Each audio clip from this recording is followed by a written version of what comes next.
So guys, exercise lang ako guys. Para hindi ako magmukhang oink-oink. Kasi guys, may umaabang sa akin kung paano daw ako magiging oink-oink. Ha? Bakit? Ganun na ba ako ka-importante?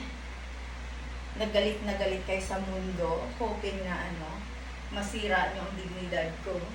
At makita niyo akong dugyot na dugyot kasi nasa Pilipinas na po.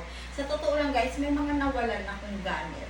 Yung mga damit ko inaatake, nawawala ang iba. Pero ano lang yan guys, gamit lang yan.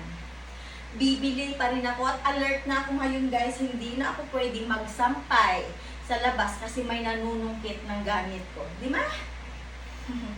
Grabe no? Ay sungkitan pala, uso pala yung sungkitan dito sa Santa Cruz. May nanunungkit ng aking damit. Kawawa naman guys kasi hindi daw ako welcome dito. Ayaw nila akong i-welcome sa sarili kong bahay. Ha? May ganon? Oh my God! May ganon pala. Shit. Nahiya naman ako sa welcome sa aking mga tanga-tanga. Sarili kong bahay. Hindi ako welcome. Ulul.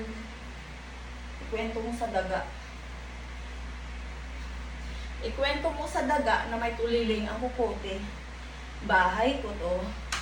I work hard for it. Deserve naman siguro ako ng silent light. Sorry ha.